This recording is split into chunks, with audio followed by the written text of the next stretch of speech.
Wrinkles and taking care of wrinkles and some of the things that we can do for facial appearance. What better place to do that than Aspen, kind of one of the centers for that. So it's appropriate for us to talk about that here. When I'm talking to patients in preventative terms, I tell them that there are 10 ways to avoid wrinkles, some perhaps more important than others. And so this is a little routine that I had talked to you about a couple years ago, and I tell my patients still about the 10 ways to avoid wrinkles. Well, first, and probably most important, is if you could, to pick good parents. And so if you have that familial background of parents who have good skin, you're more likely to also have good skin.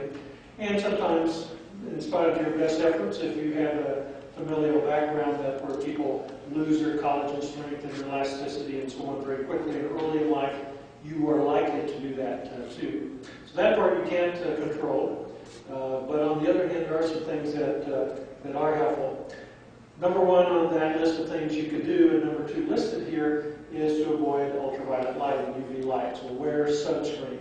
The fairer and lighter your skin, the more important that is, but important for everyone really in terms of not just avoiding wrinkles, but for the other damage that UV light can do.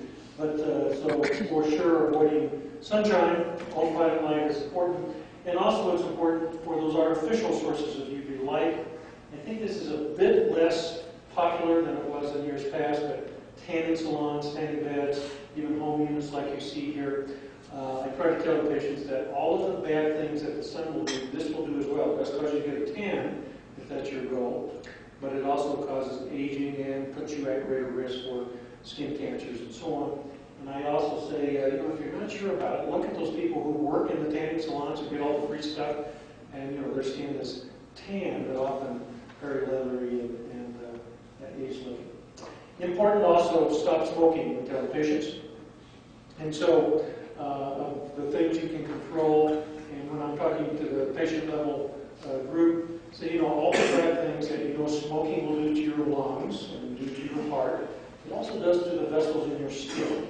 And it creates problems with aging and can make wrinkles and the sorts of things we think about. Other perhaps less important areas, but things to think about. One is, we're talking here about major weight fluctuations, yo-yo sort of effect. People have great weight gain and significant loss and back and forth, and it's like stretching a rubber band too often. Luckily in the face, we usually don't get stretch marks. We get the abdomen and so on here. But it is still breaking down collagen fibers and elastic fibers and the sorts of things we think about as wrinkles and sagging skin and aging changes. And so maintaining an appropriate weight is helpful.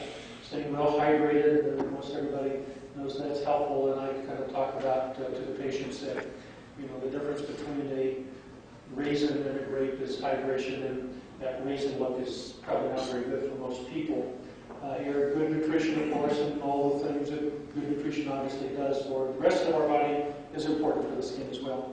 One so it's related to ultraviolet light again, but one overlooked important area is to wear sunglasses.